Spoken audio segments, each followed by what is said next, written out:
All right, howdy, folks. Welcome back. I told you I would be back. I'm just running a little late, is all. All right, let's get this show on the road. So, I'm sure you've heard by now because everybody else has had their stab at it. We had our X-7.1 today, all right, and it's Earth facing. And I'm still kind of waiting for the data here, but there's no data, so we're just going to let this little loop play.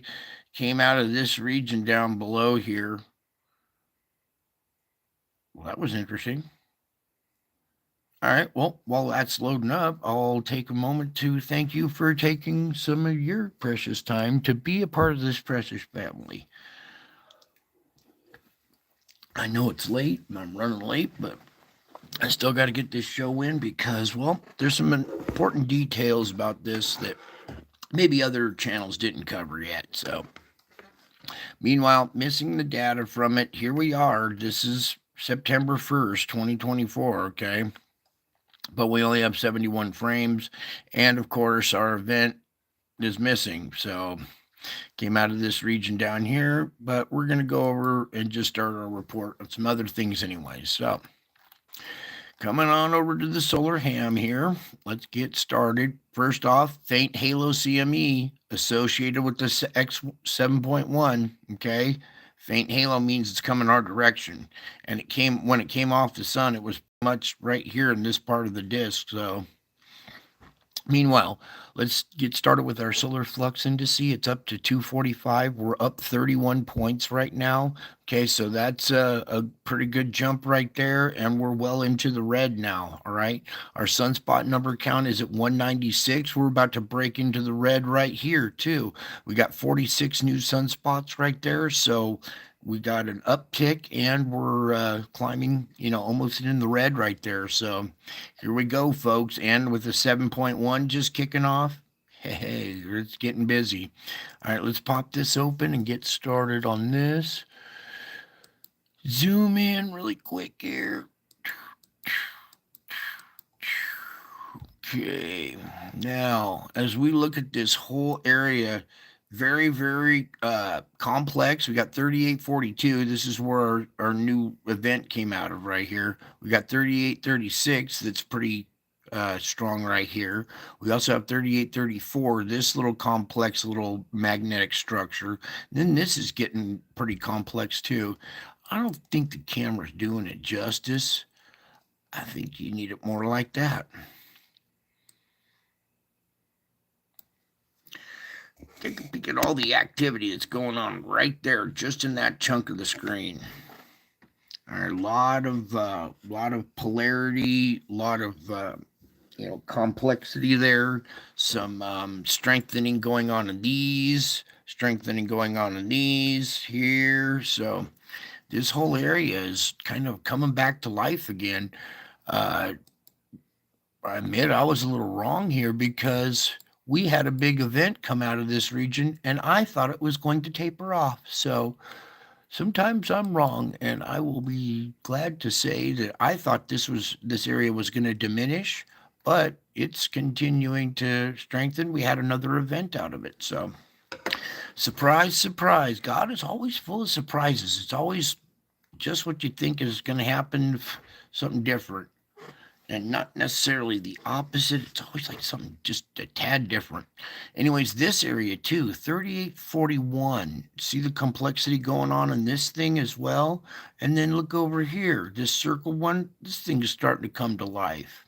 So the sun's really kind of erupting, or not erupting, but well, it's erupting and it's also kind of coming to life with activity.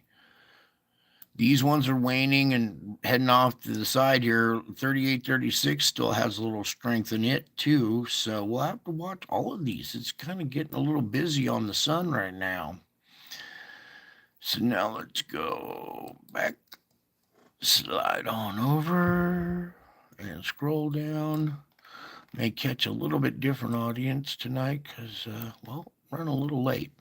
So let's hear our solar X-ray flux, and here's how fluxed we are. We just had one of the strongest X flares in a long time. second strongest this cycle, but one of the strongest ones directly facing us. Okay, so X 7.9, no 7.1. Sorry, let me just continue back up there. We're too zoomed in still. Anyways, here's your X 7.1 right there, and then your little data dropout. But once we do get data again, there's some other little event going on right here. And I would love to take a little look at this, wouldn't you guys? Man, if only there was some data there to look at. Oh, wait, what's this? Oh, it is there. I'll refresh it, but too bad. You guys don't want to see it anyways. Tough. We're going to do it anyway. Not much. 4 frames, but here we go again. Another something out of this region. Okay, which will probably correlate to one of those sunspots, 38. Let's just see if we can. 3836 or 3842 right here. All right, so we're already having another event going on right here. Medium M class flare. What's our current? Well, it's dropped to C 4.7 now, but we did have a moderate little M flare right there. Now let's zoom back out because we're too zoomed in there. Okay, again, with our geomagnetic forecast all clear for the next 3 days, that might change because we had some activity here, and then we saw that big event right here on the cusp of this, kind of hiding in the line right there, remember? So we might have a couple little events heading our way here, and that might change here. Meanwhile, X flare potential 10%. I think it should be a little bit higher than that. The other night when they had it down there and I saw all the complexities, I almost said, it should be a little higher. But boy, it was need to be even higher than that because the Type 2 radio blackout came out of that X7.1. Okay, so I think our X flare potential should be just a tad bit higher, especially with all the magnetic field, the complexities of these sunspots that we're seeing. Slight proton chance, 5%. There wasn't much of a proton event out of this, and it doesn't look like there was much of a flare either. A faint halo, or a CME, sorry, much of a CME out of it with a faint halo, but it seemed to be mainly like a flare. Real powerful, lightning bolt type shock event. All right, meanwhile, your geomagnetic field, your roars, real quiet right now. Our KP, it says unsettled, but we're still not even at 3 yet. So, really quiet for now until we start taking on energy from this impact. Meanwhile, here's your AR 3842 beta gamma delta. That's the one that's probably firing off again right now, as we saw going into the next day here, and it's still growing. All right, it's not declining, so something's still going on here at this region. There might be multiple events going to come out of this thing. We need more data than that. It's just not enough. See how quiet it is here? They don't show anything. Meanwhile, there was this region with the spires still going on and stuff, so we'll have to watch it carefully because I believe there's something more going on with 3842 here. We're closing in on these objects, getting closer and closer, and I think it's starting to create a different effect sometimes. Now to this article. The second strongest detectable solar flare, the X7.1 of the current solar cycle 25, was just observed around Earth facing AR 3842, peaking at 2200. Okay. The Type 2 radio emissions with the estimated velocity of 1246 kilometers per second was recorded. Stay tuned for Solar Ham. Okay. CME update. The faint halo CME was associated with the 7.1X flare and that came out of AR 34 or 3842, although not an overly energetic event.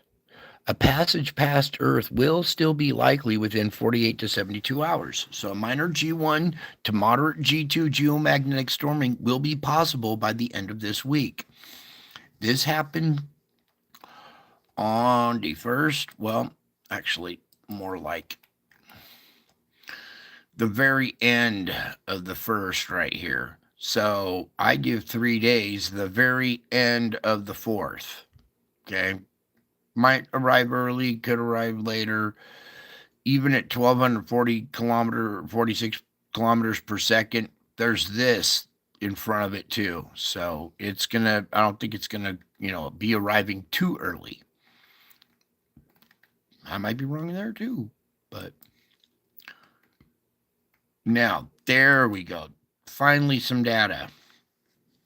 So we'll let that play a few times. You can see impacted Earth right there. And that one, yeah, it's definitely going to get us because there's north and south right here. It's not going to like go all the way south of us or all the way north. You can see here on this too, collides right there. So brace for impact, everybody, and the side effects that come along with that too. I doubt if this one's updated. Doesn't look too updated, but I need to take a peek anyway. Because he still might have a little bit of yesterday's on there. I want to see what I would like to see it compiled of what came off yesterday and then today's to see if they're both kind of heading this direction. All right. Well, that's all we got from that one. So let's back on out of that. Really quick, where was it? Excuse me. Ooh, excuse me.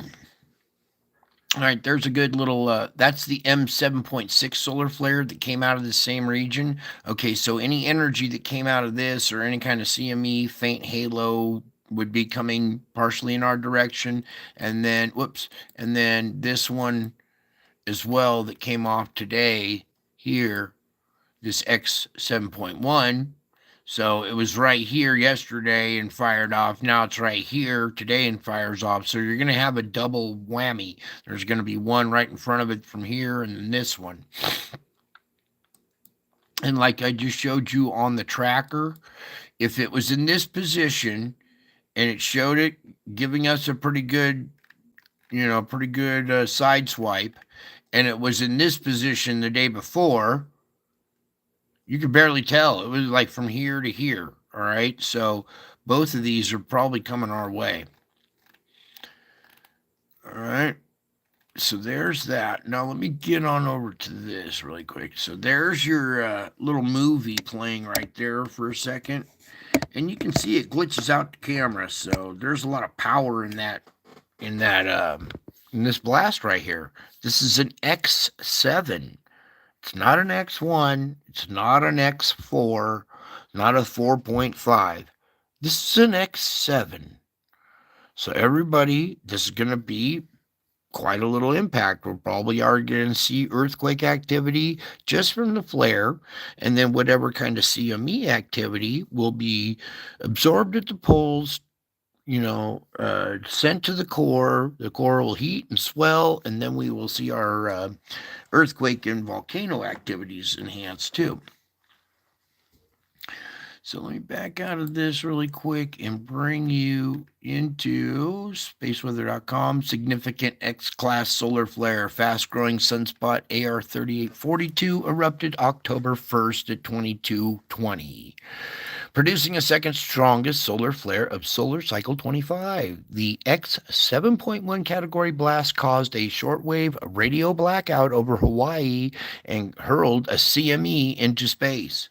And hurled a CME into space. Brace for a CME.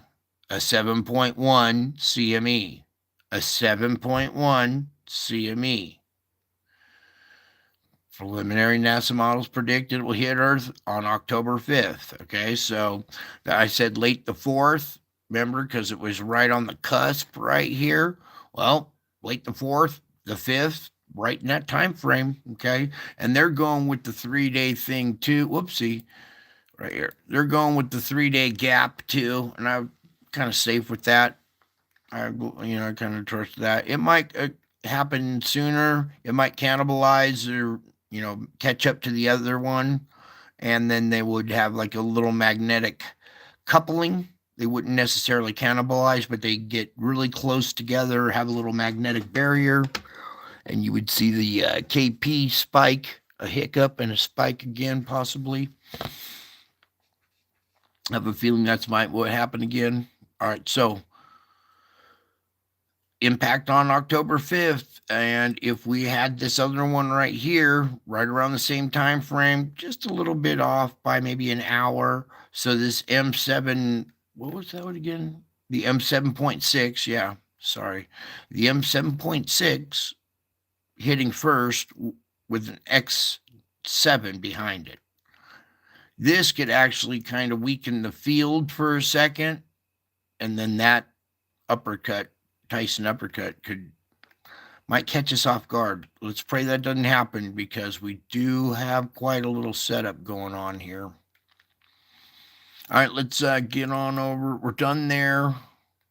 What was the other thing? Oh, there's your October 2nd annual solar eclipse. The moon is about to pass directly in front of the sun. A ring of fire solar eclipse on October 2nd. Okay, even though not many people are going to see it, it is a ring of fire on October 2nd. Okay, signs in the sun, moon, and stars. Well, this is the sun and the moon creating a ring of fire on October 2nd. No matter where it is, it's still happening. Okay. Most people won't get to see it. It's still going to happen. There's going to be a ring of fire solar eclipse tomorrow. You can come over and read more about it if you'd like. Let's get on over to our solar or our Schumann here, shall we? Shall we, Schumann? Okay, very quiet today for most of the day. You can see really quiet along our little green line, our little faint line right through here.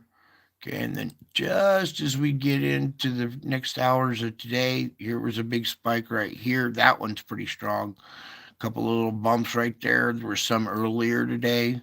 Okay, so we had a little bit of energy starting to affect the core, and the core and the field and the shell are squealing, affecting the field. Now this 7.83 hertz can affect your mood. It affects your animals, and even though you're having a good day or whatever, something can happen in the background that throws your day off. And this can be one of the contributing factors. It's like imagine if something came on and made your ears ring and gave you a headache, right?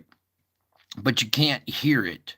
It's in the background. Well, it would be kind of like this. It doesn't necessarily give you a headache and make your ears ring, but it gives some side effects that are in the background that you're not like 100% aware of, but it's still having side effects, okay? Big spike right there just recently. Okay, so now let's get into our null school here.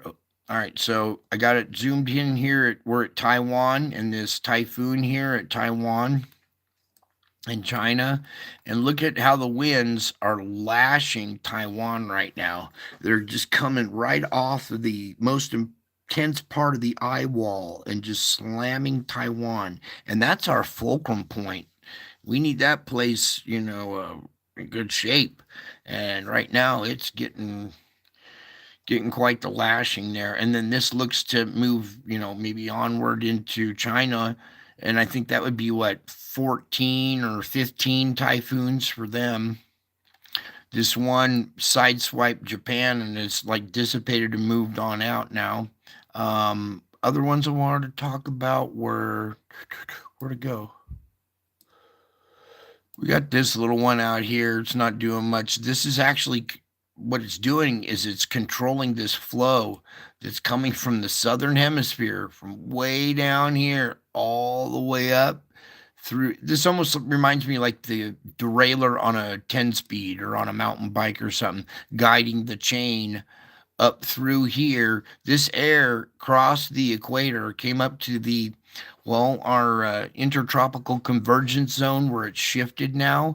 And right as it gets to that convergence zone, it's being sucked up by this hurricane and pulled up into this rotation.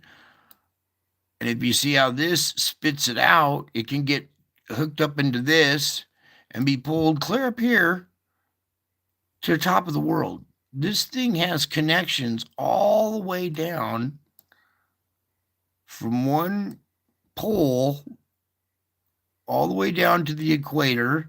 We backtrack it from here, comes all the way from here,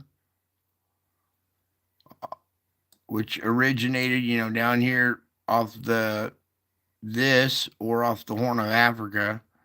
So we got air that's coming from way down here, going up.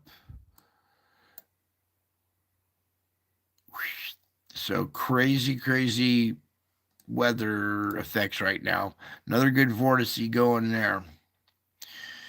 Okay, now we need to get into our sandstorm here and pull up this. I'm going to take the wind off for a minute. Okay, so here's our sandstorm plume coming out, reversing around, and coming back and heading towards Spain. And that's all because of our air patterns. This hurricane out here is really guiding stuff. Instead of it coming all the way across, it's now interrupted that flow and sending it right back towards them.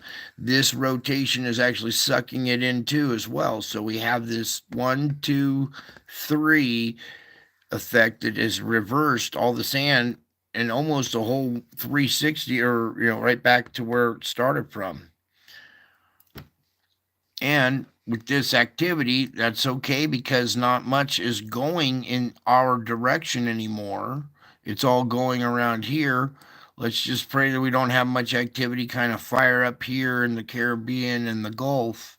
But look at our wind patterns have totally changed right now compared to what we were seeing just weeks ago.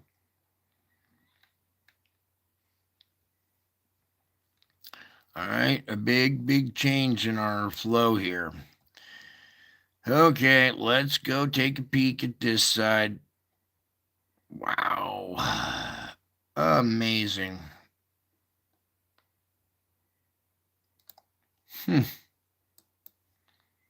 So let me just take off the winds there for a second. You can see the density of the sand still getting pretty thick up through there. It's even crept way up here into Norway, Sweden, and stuff. So coming all the way down.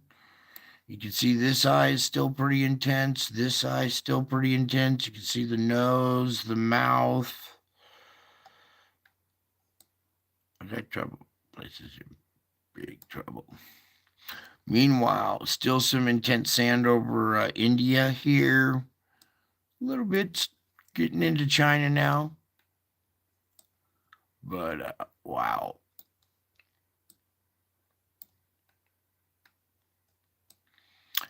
So there's your sandstorm report. Okay, now let's get on over to the chemical report. That's what's bugging in the background. The only thing I need protection from, McAfee, is you. Because you're the only one that keeps interrupting my show. Right? Don't I need protection from them if they're the ones interrupting my show? Okay, here we go. Your SO2, here's your country divided. Boom.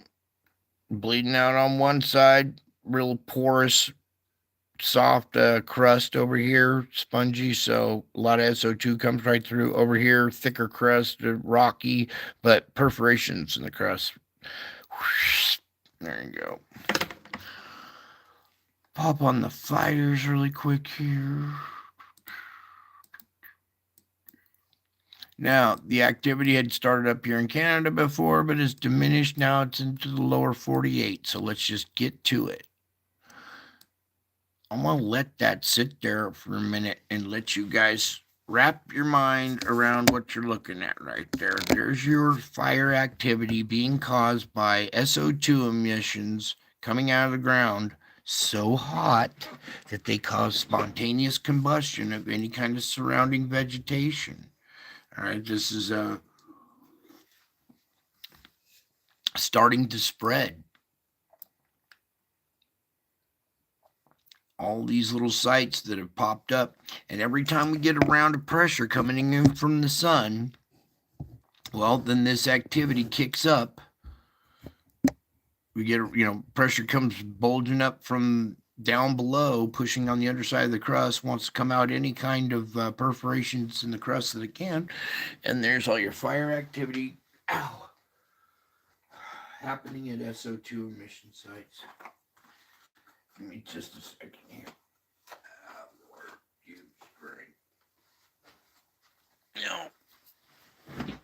Something else I wanted to point out here. As we go down south here into Southern California, this site right here has a fire.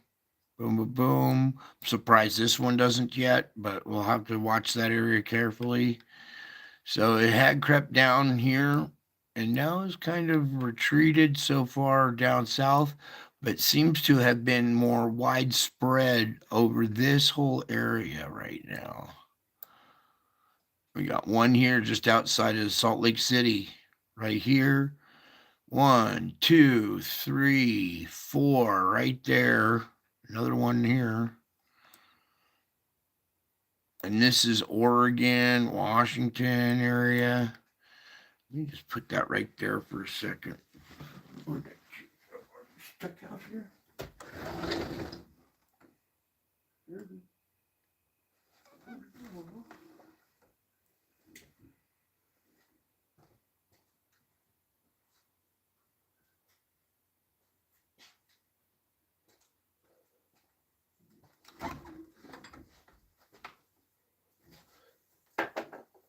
All right, so we have these hot gas emissions coming out here.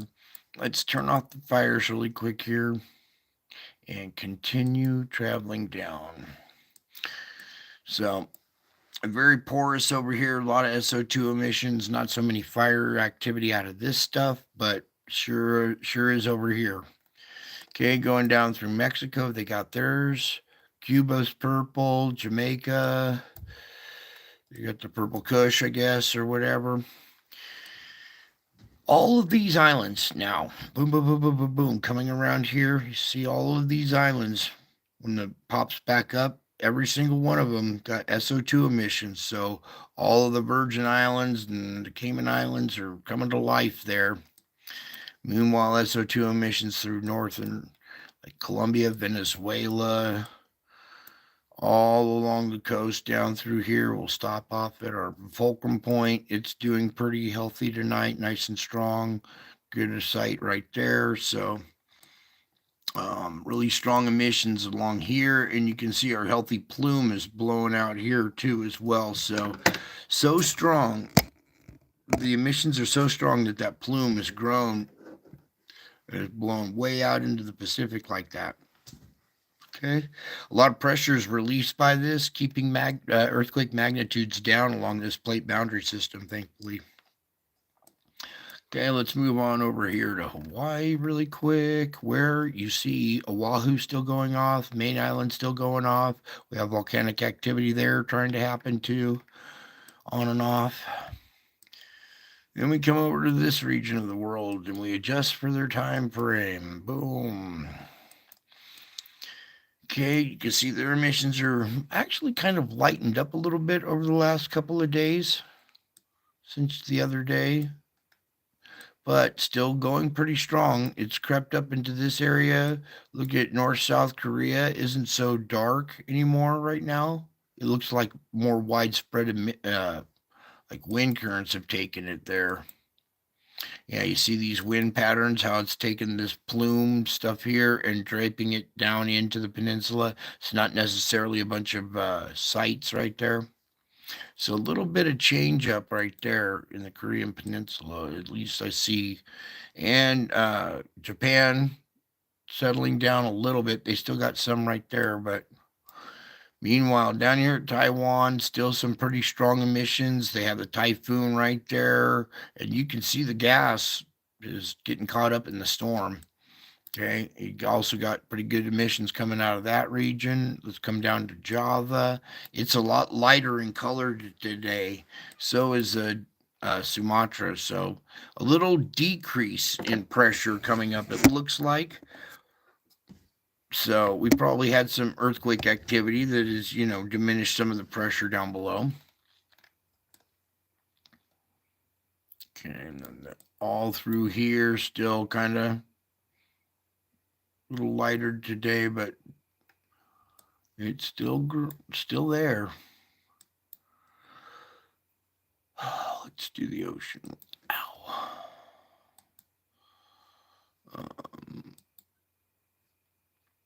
Okay. Just kind of let that sit there for a second. Your hot water plumes still out here, still up there, split with this little cold water seam, little cold water inundation going along. See the coastline right here, and then hot water right next to it. So your Gulf Stream still pumping right through that area, but you do have a little bit of cold water inundation right along there. Meanwhile, this area is still very, very active, very hot in that region.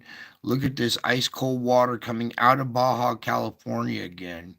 Strange how this water right here is super cold, colder than the water at the top of the world, except for maybe right here. Just odd how this is happening like this. Here's some really cold water coming out of this spot. We had a hot spot here a while ago. Now it's retreated and we got cold water coming out. So pressure down below is also, I think, affecting lower, well, bodies of water in the strata of the crust. Okay. As we come over here to Tamumasi, a lot of hot water in this whole region, possibly other little seamounts around it, having little emissions as well. As we come over here, you can see our little kind of comma shaped structure going on right here as far as the yellow.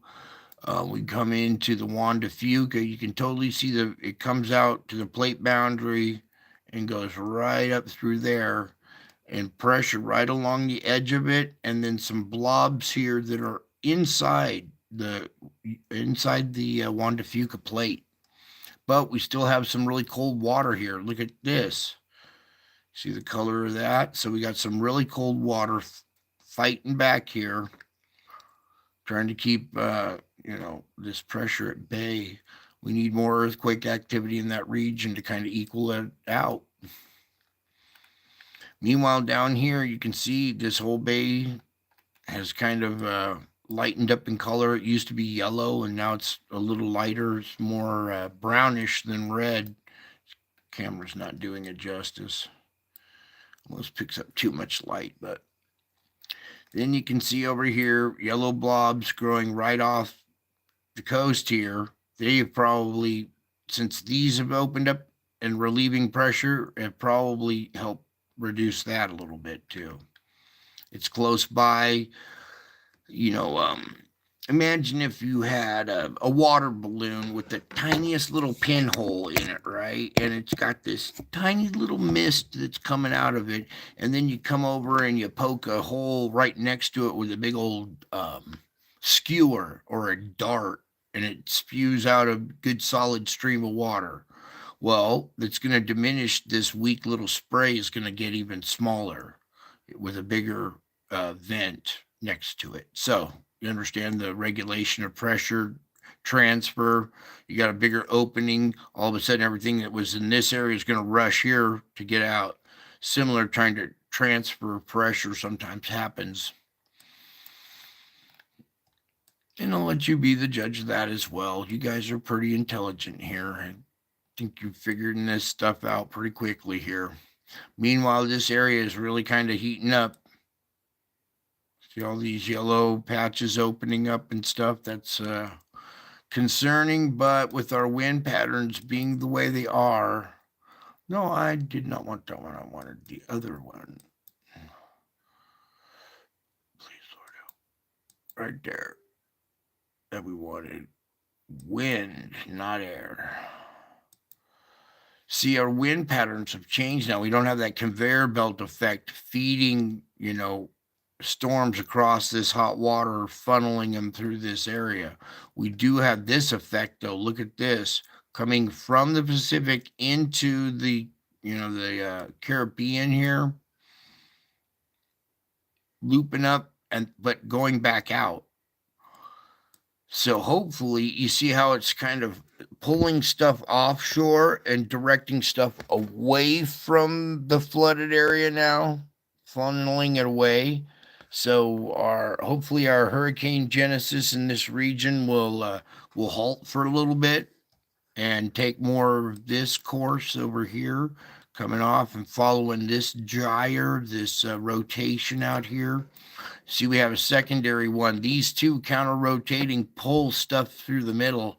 So this guide wheel kind of guiding stuff up to this central pole is going to really kind of help. And you can see we got offshore flow pulling stuff away. So anything that would come up the coast, remember we saw that conveyor belt effect that was going the inside loop, and then the outside loop was going up through here. That whole scenario has changed now.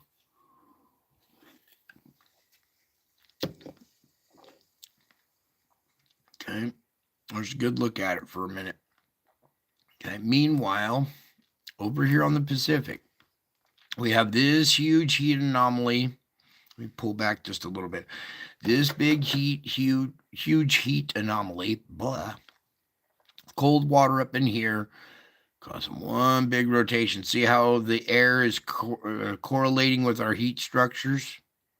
I mean, hopefully you can see the correlation. If you can't, maybe you need to stare more into this eye and less into this eye, or not so much at the nose, and don't even look for the mouth. Just see how they actually rotate around your heat anomalies. Your heat anomalies are causing your air currents, okay, and your weather patterns.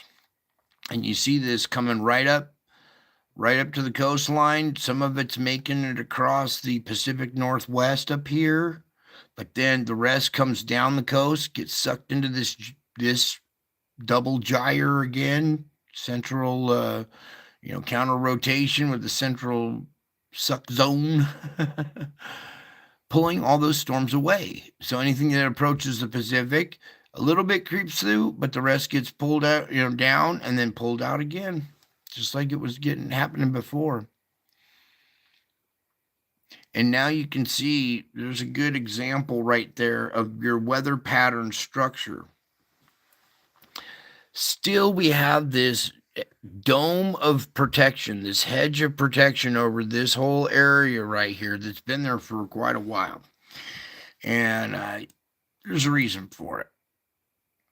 But you look around the rest of the world, everybody else is getting hammered except for that region right there. And I have a feeling maybe some of this activity that's going along the shoreline might be sending stuff over to this region for a purpose, for a reason. Maybe there's halting activity over here and directing more over this way. I don't know. We'll see. But you guys have discernment. You have eyes that see. All right, so there is your structures. Meanwhile, over here, just kind of looking for cold water inundation around Java, and that is all but disappeared now.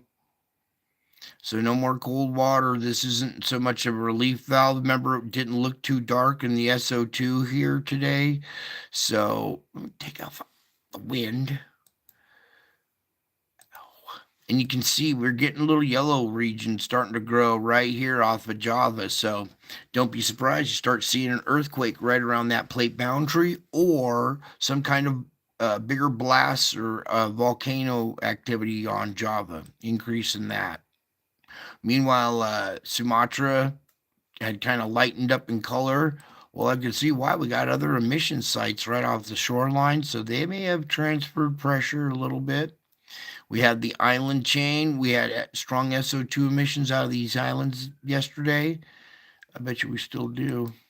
Let's just take a peek, shall we? Sorry, I forgot to go there with it. But yep, sure enough, this one right here still got SO2 emissions. This one's still a little bit.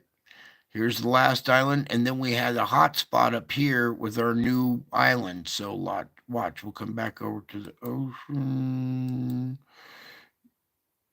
and there's your new hot spot. Meanwhile, out here, we got that little new vent I showed you on the earthquake map, and we'll touch base with that here in a second. Still this going, still that going. And let's hit the wind patterns one more time. Okay. So there's all that region. You can see this hot spot right here with cold water, cooler water next to it, kind of guiding stuff in a little vortex rotation right there, trying to. I'm surprised we haven't had any kind of rotation right here yet. This whole flow is disrupting that. And again, here we're starting to see stuff creep up from the southern hemisphere. It's getting pulled into this little suck zone, this double anti-rotation right here, pulling it up, throwing it more towards the southern part of India, not so much across it anymore. But it is still coming up from the southern hemisphere up into there, up through here too. And let me just leave it right there for a second. That one looks interesting. Or even right there for a second. All right, so there's your hot water anomalies causing our weather pattern right there. Okay. Get into the earthquakes here. Bang this out really quick. So we had an uptick in activity a little bit, starting really quick here. 4.7 down at 61. Then we have a bigger quake right here, a 6.6 at the surface with the tsunami. Warning was for, let's just check a magnitude comparison really quick. That said 6.6. This says 6.8. See it? 6.8 right there. So that's why I checked this. So 6.6, 6.8. We almost to 7. We're getting good little quake right there. Okay. Meanwhile, here's our latest one is a 4.5 down at 540. Okay, so there's our deep quake is just right now. Okay, our latest quake. So all this activity happened earlier in the day, and just recently we've had our mid-range 4 down at 540, typical earthquake activity. Down deep, we're already seeing activity from the deep coming up. Meanwhile, 4.6 here at the surface. Now, 6.1 down at 587. Here's another deep quake right here and an uptick in magnitude there. 4.5 at the surface, 4.7. Those are 4.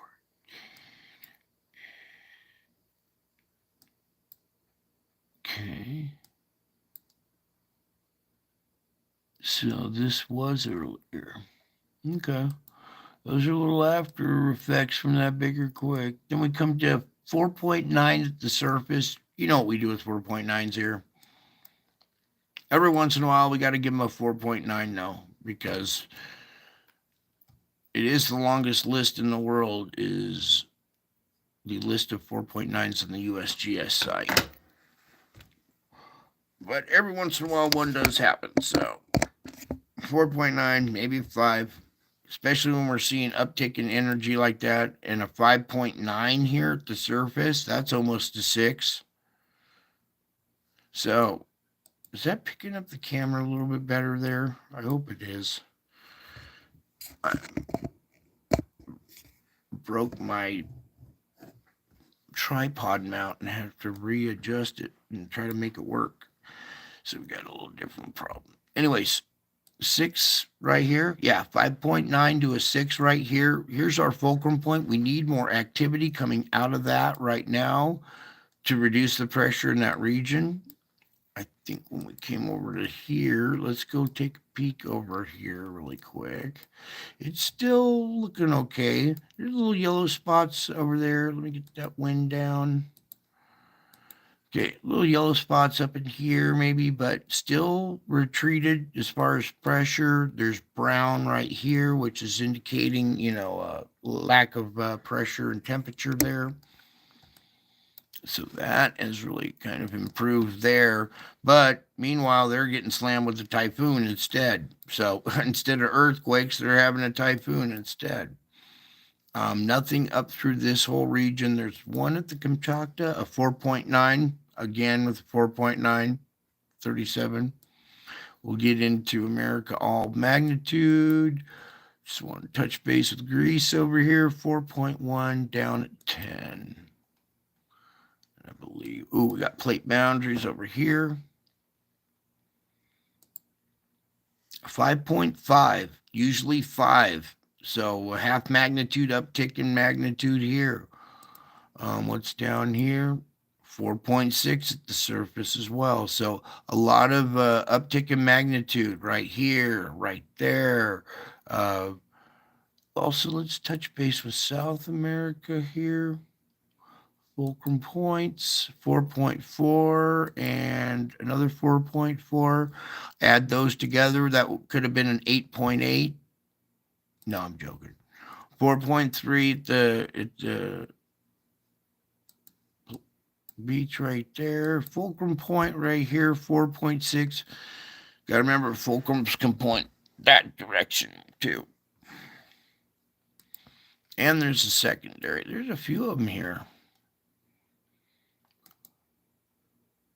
4.5 at 35, 4.6 at 35, and then on land here at 3.8 down at 35. So a little bit of energy right there relieved on that fulcrum point.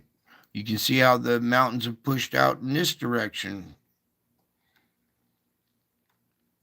Okay, Coco's plate check, 4.4 at the surface there. All these 4.4s, even kind of magnitude through that region. Magnitude check at the islands here, 3.6. This is up a little bit in magnitude compared to normal. 3.2 and 3.6, a little bit.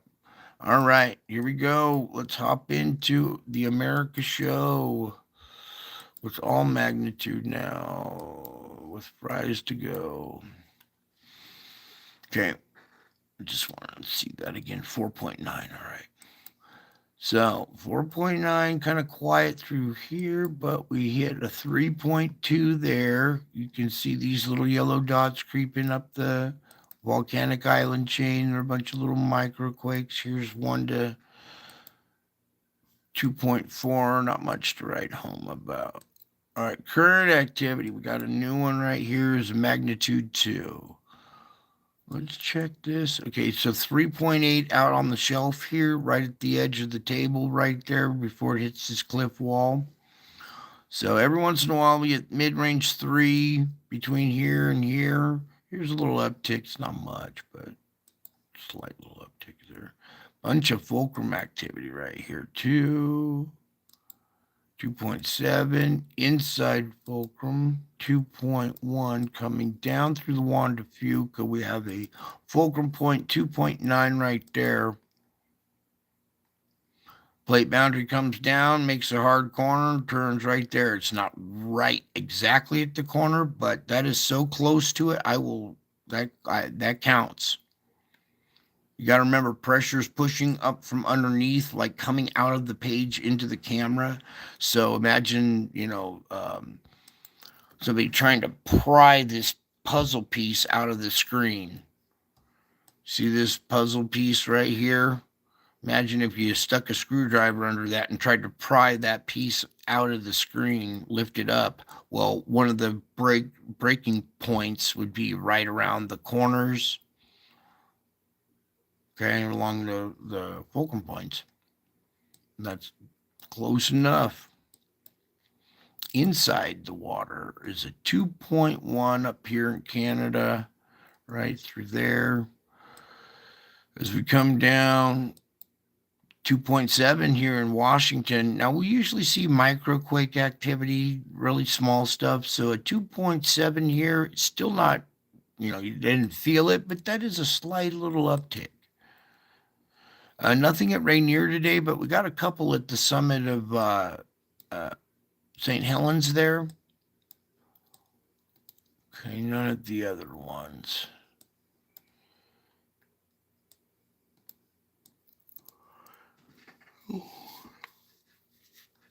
Coming in, pressure pushing in, doesn't want to turn the corner, so it pushes inland. We get 1.8. Good little flurry going on here at the geysers. Just a quick magnitude check. These are only ones, but still, venting energy, relieving pressure, just like a leak in a bicycle tube, reducing pressure as it comes into the Bay Area, cutting magnitudes down to like 1.5, and that's the big one. There's a 2.5 down Hollister. These ones on the Rock, California, and up here by the Hayward Fault. Ow. Livermore, just really small. Ooh, what's going on there? 3.4 here at Avenal, California, with a little small quake flurry next to it.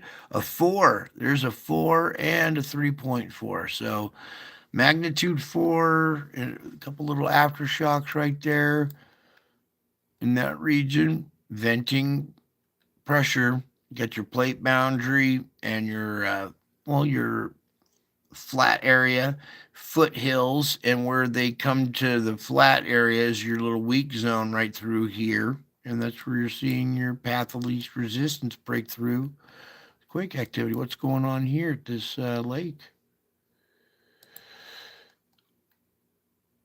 1.9 right in there. All right. Quick little check up here. You guys doing okay out there? 2.7 Cocos Junction. Okay, coming down here, latest quake is a 2.7 here at Malibu with some activity downtown here. 3.5 at Ontario, California with a 1, 1.2, and a 1.7 right after it. Okay. Just kind of watching this closely. Now here in the water, this 2.1, again, with this patch right here. This little bulge area right out here, this whole almond-shaped type structure right here comes back to the plate boundary. Pressure's building under there. You get earthquakes out here in the water. 2.1 down at 21. It's that magma that's moving around underneath this big old structure right here. And you see right along the edge of it here is where we're having our latest quake. Cuts back like this. You see one right there, 2 right there, our flurry right here, another one right there. So they're riding right along the ridge of that almond shape, and we're having ones out in the water. Indication that pressure's on the rise coming back in this region here. You got to remember that this map is a day old. It's not today's. It takes so much data and so much time to put this whole configuration, this map together, that it's a day behind. So we might see a little uptick in coloration in this tomorrow. Well, maybe not because it's releasing pressure as well. But it's too bad we don't have like real time. Oh, I could do so much better reports with real time. 2.1, 2.2, just quite a bit of little flurry activity going on out here at our man-made perforations.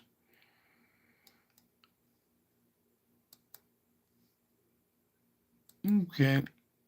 I'm just kind of checking magnitudes, looking for any kind of jump in magnitude activity. What's going on here? All right, not too bad there. All these combined together kind of keep it, evenly distributed as far as our pressure going through there.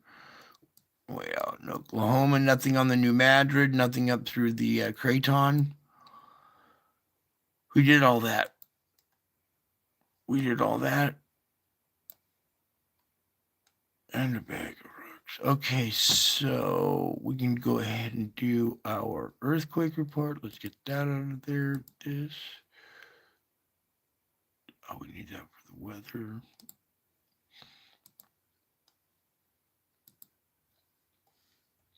All right, so let's get our volcano report in there.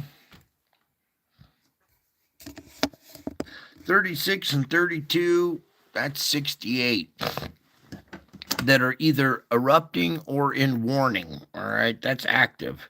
These other ones, unrest as well. Okay, I don't even add those ones into the mix. Okay, they're cautionary, they're in yellow, they're in unrest.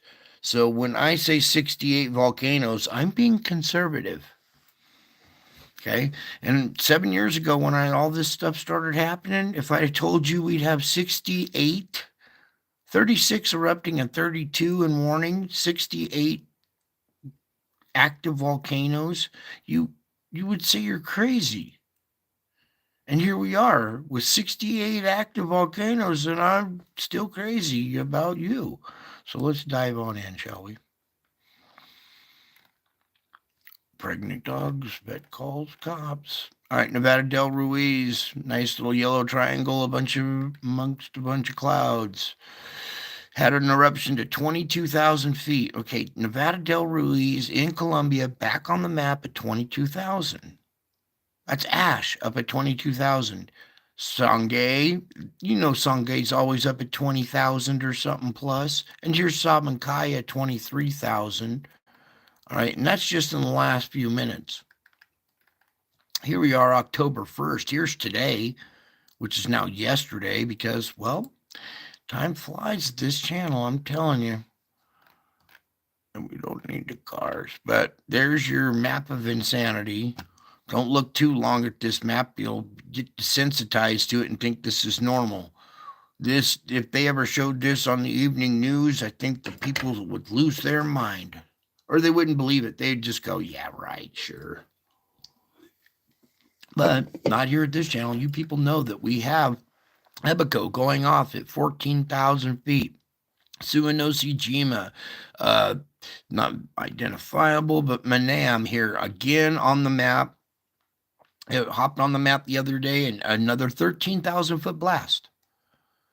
So it's, newer on the map, and it's pushing, max over 10,000 foot blasts. Here, IBU at 8,000 feet usually. Luatobi, 8,000. Semaru, usually 14 to 15. Santa Guido, Fuego, no. Here's Nevada Del Ruiz, 20,000 foot.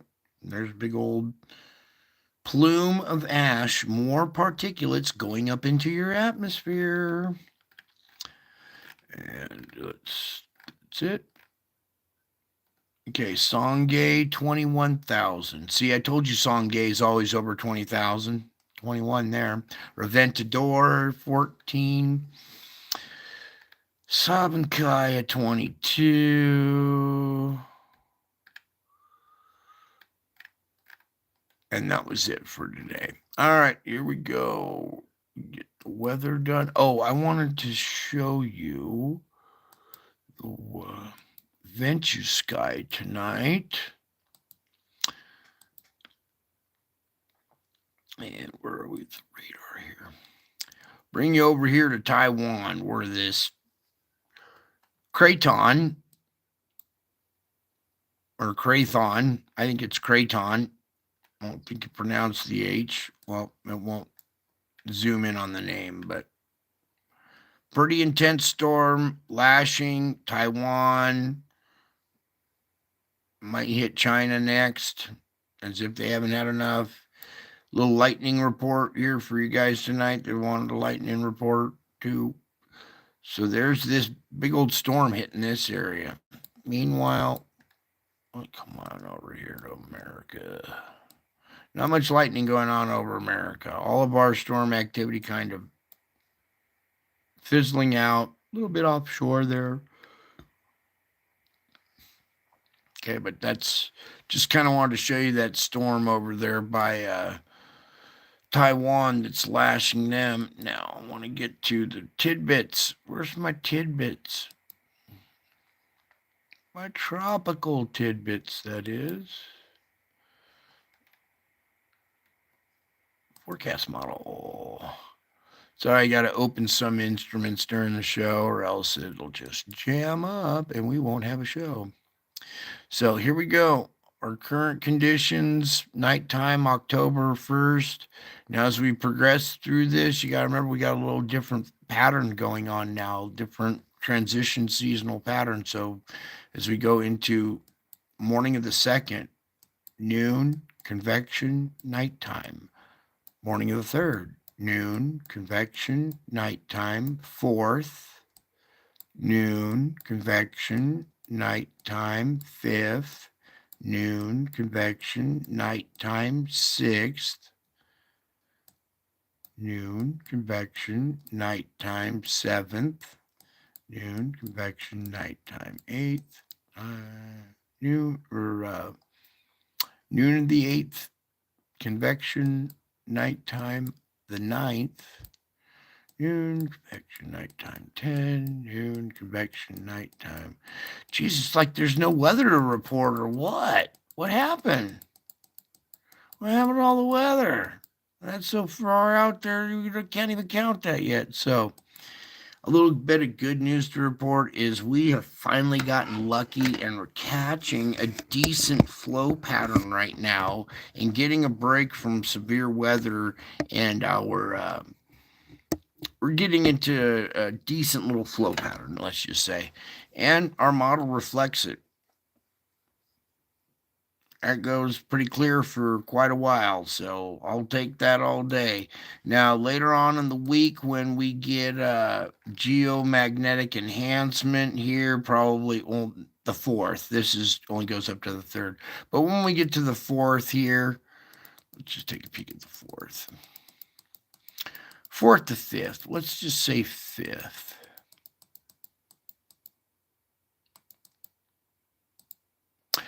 Here we are, morning of the 5th. So, any kind of weather, well, not much going on. It's all kind of rainy here in the Gulf, but it's all out to sea. There's this up here in the Northeast, but that's not much severe weather. So, any kind of geomagnetic enhancement would be to that, to this, maybe there. This low spinning up here in Canada, we'll have to watch. You see how a tail would drape down this direction, and you see it starting to point down a little bit and grow. Here's your low wrapping up and getting intense. You see your millibars are really tight there at nighttime of the 5th. So if we did have a geomagnetic enhancement on the 5th, it would probably affect this and maybe just cause a little bit of stronger storm. You might see a little bit of severe weather in that maybe. You can see there's just a little trace of it right there, the morning of the 6th.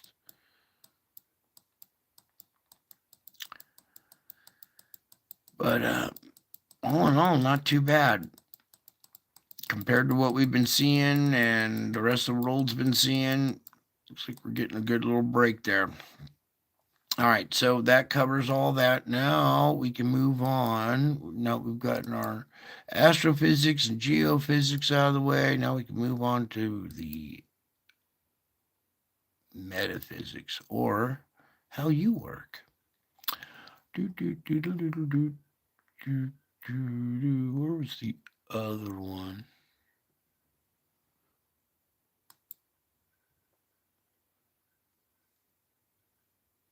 Oh, always an ad. There's another face right there in the clouds. Hopefully you can see that one. A little bit different, but it's another one that's been captured not too long ago. All right. There's a recent one right there. It's a little spookier. So maybe we'll get other ones going here and do a reading really quick for you guys because I know you guys are tripping. You see rockets flying, you see all this stuff going on, and it gives anxiety to a lot of people. A lot of people though are overcoming it. You guys are actually kind of being all chill with this, and you're like, wait a second, it's all coming together, it's all making sense, and this is why we're seeing what we're seeing. Okay, so we don't need that one. Let me get a different image in that. That showed up over a different country. Actually, that was over Virginia. And let's just pull up. Yeah, that's it right there. All right. Good capture right there of Jesus pulling his shirt open, exposing his heart. His heart's radiating out this face in the clouds. All right, so there's one we'll be reading two, and then what was the other one? Moon? Sure. The sky? No. I guess it is that one. Well, that thought right there, Mr. MBB. He was talking tonight. Why don't people keep calling me up about a small moon? Well, probably because I keep talking about this thing that was captured out by the moon, and he showed on his channel. No updates or anything from this guy anymore, but it would be interesting if this gentleman who took this video in the first place captures anything here in the coming future. All right, so I know that one's just an asteroid, but this one's more than just an asteroid. That happens to be my face. And I recognize it because I have to shave every once in a while, and darn it, I recognize my own face. And after what's been going on with me and happening to me ever since September 10th of 2017, it makes sense that my face is showing up out there by the moon. So we are going to take a few deep breaths and relax now. You guys have had enough intense news for the day. You need to rest in deep assurance. Okay, so take a deep breath and let's do some resting in deep assurance and try to practice that every day, because each day is a day that I have made. And as you rejoice in each day of life, it will yield up to you precious gifts and beneficial training. Walk with me along the high road of thanksgiving, and you will find all the delights I have made ready for you. Doing a lot of thankfuls today. Yeah, I was thankful for all these different little. When you practice this, the high road of Thanksgiving, you see all kinds of gems all over the place. Wonderful blessings, new insight on people, activities, just everything opens up. Okay, and it's by that road of Thanksgiving. So walk with me along that high road of Thanksgiving, and you will find all the delights I have made ready for you. Now, to protect your thankfulness, you must remember that you reside in a fallen world. Again, you got to remind yourself, hey, remember, you live in a fallen world. So protect your thankfulness by reminding yourself that you live in a fallen world where blessings and sorrows intermingle freely. Okay, so your blessings and your sorrows intermingle here on this fallen world. Now, a constant focus on adversity defeats a lot of Christians, okay? Because they're too focused on the adversity. They walk through a day that is brimming with beauty and brightness, seeing only the grayness of their thoughts, neglecting the practice of giving thanks.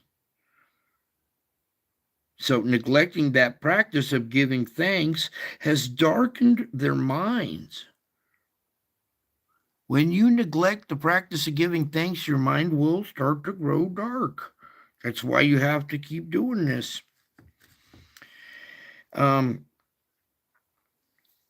People that neglect seeing the beauty and the brightness, and they only see grayness.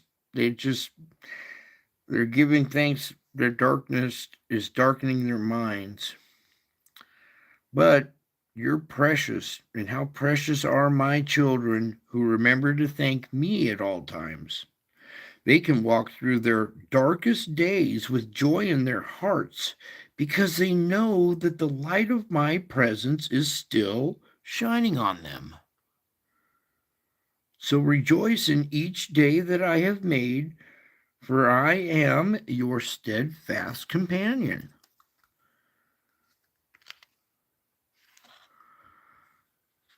Again, with thankfulness too, let thankfulness rule your heart as you're thankful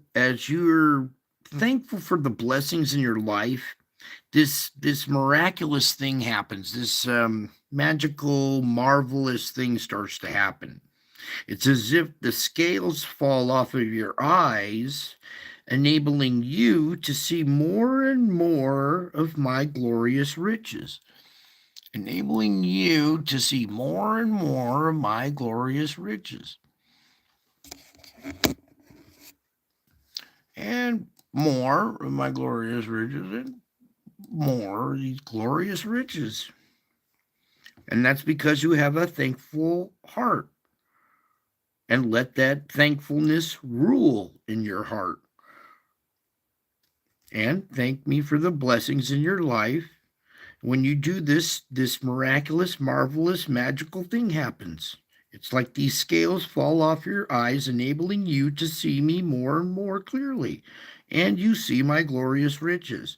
Now, with your eyes thus opened, now you can help yourself to whatever you need from my treasure house. Each time you receive one of my golden gifts, let your thankfulness sing out in praises to my name. Hallelujahs are the language of heaven. Hallelujahs are the language of heaven, and they can become the language of your heart. Amens, hallelujahs, thankfulness can become the language of your heart. A life of praise and thankfulness becomes a life filled with miracles. I found that out. A life full of thankfulness becomes a life full of miracles.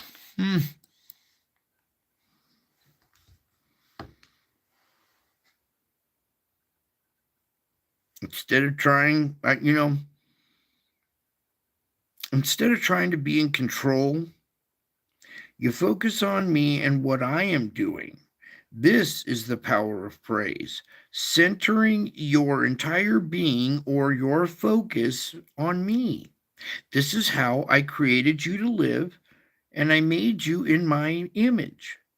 So enjoy abundant life by overflowing with praise and thankfulness. Okay, once you're in that mode of praise and thankfulness, that's when you rest in the deep assurance of my unfailing love. The deep assurance, look closely at my unfailing love. The deep assurance of unfailing love. You get to rest in that deep assurance. So let your body, mind, and spirit relax in my presence. Don't need to get all nervous and anxious. You should be relaxed in my presence. Okay? And if you're not, well, then release into my care anything that is troubling you so that you can focus your full attention on me. Okay, it's not an ego thing. When you focus your attention on me, you have taken your mind away from your situation and your problems, and you're focusing on the solution. That's how this works, okay? So, when you're starting to feel on edgy or whatever, you can't let your body or your mind or your spirit relax in my presence. Well, then release it into my care. Release anything that's troubling you so that you can return your focus and your full attention back to me. So be awed by the vast dimension of my love for you. It's wider, longer, higher, and deeper than anything you know. Rejoice that this marvelous love is yours forever. How bad do you want it? It's yours forever for the taking. You can rest in deep assurance if you want it. The best response to this glorious gift is a life steeped in thankfulness. Again, reflecting back to the thankfulness again. The best response to this gift is a life of thankfulness, steeped in thankfulness. Okay? And every time you thank me, that's you acknowledging. You acknowledge that I am your Lord and provider. This is the proper stance for a child of God, receiving and thanksgiving. Bring me the sacrifice of gratitude and watch to see how much I bless you. Okay, that's it. Thankfulness, thankfulness. Let thankfulness rule your heart. A life of praise and thankfulness becomes filled with miracles. You can rest deep in deep assurance then. You can let your mind and body and spirit relax in my presence. Where's the other side?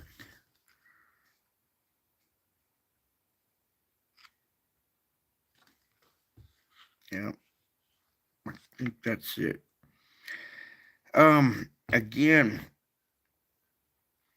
as you thank me for the blessings in your life, this miracle happens. The scales fall off your eyes, enabling you to see me more and more clear. Then you get to see the glorious riches, like that image right there, like all of these that I took right here. All right. And then these are other people capturing my face in the sky as well. A life of praise and thankfulness becomes a life filled with miracles. Trust me. You're looking at them. All right. I think that's it for tonight. Just think about how wide, long, and high and deep my love is for you, and be awed by the vast dimensions of how wide, long, high, and deep my love for you is. And the best response to this gift is a life of thankfulness. Because every time you thank me, you acknowledge that I am your Lord and provider, and this is the proper stance for a child of God. Receiving with thanksgiving. Receiving with thanksgiving, no matter what it is, even when it's the ugly, hard stuff. It's hard to swallow and say thank you. It's really hard to do. It's receiving with thanksgiving. So bring me the sacrifice of gratitude. When you're thankful in an ugly situation, that's the sacrifice of gratitude. Really hard to do when your house has been swept downstream and you no longer have anything left of your life and you have to start all over again. It's hard to swallow and say thank you, God. That's you bringing me the sacrifice of gratitude. But when you do that, watch to see how much I will bless you. You're overcoming adversity.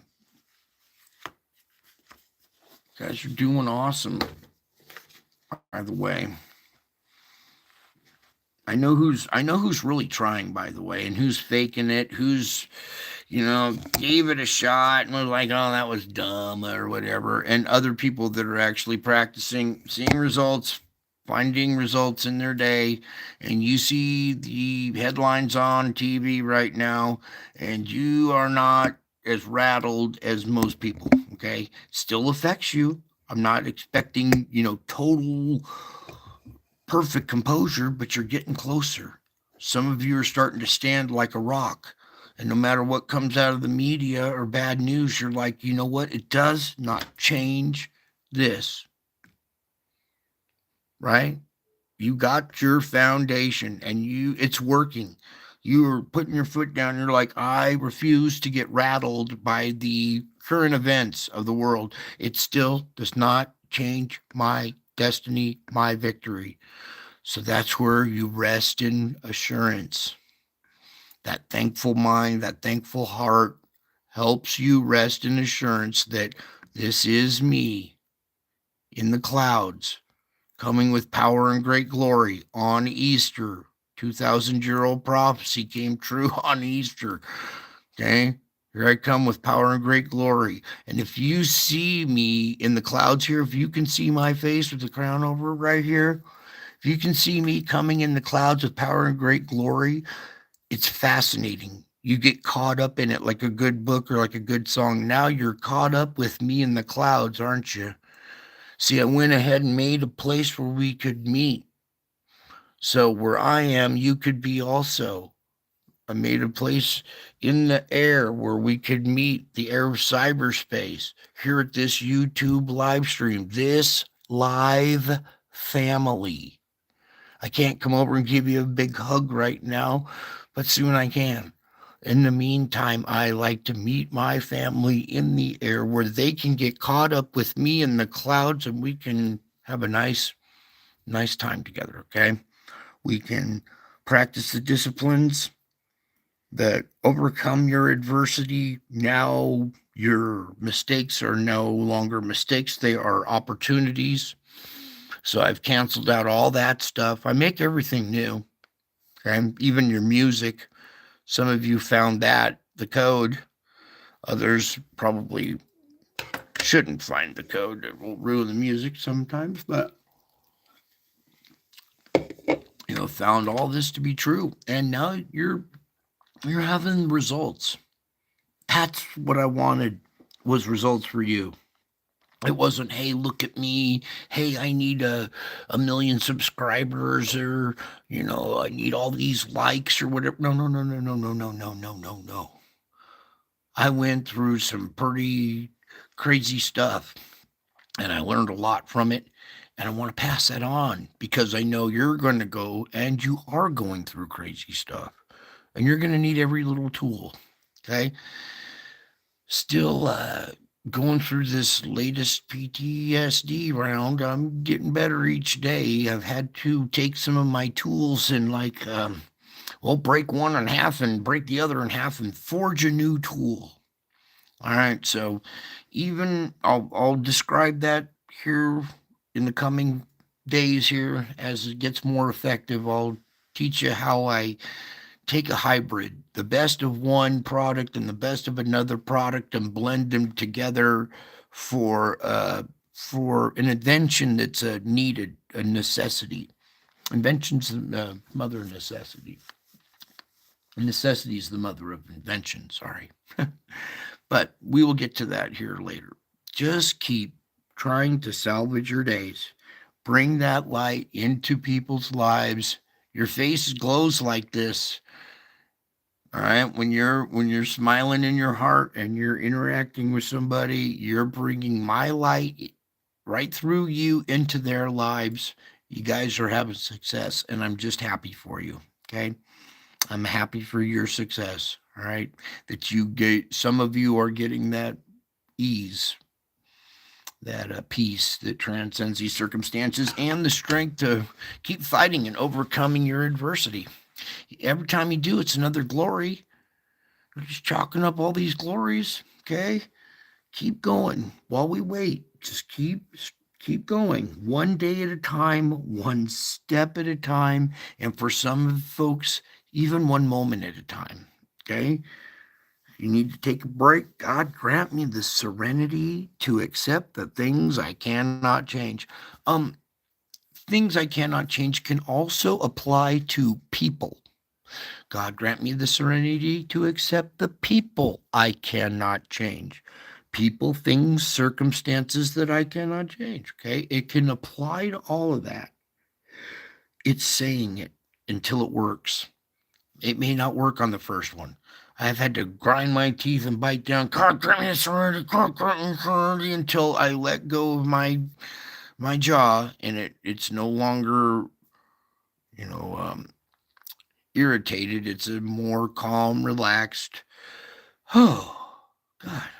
There it is. Thank you for the serenity. And when you finally reach that serenity, a quick thank you is acknowledging that it worked. Okay, it's not like a attaboy, pat on the back for me. No, no, no, no, no. It's an acknowledgement for you that it worked. And when you acknowledge what works and what doesn't, then you know what to do. Practice what works, right? Oh, good.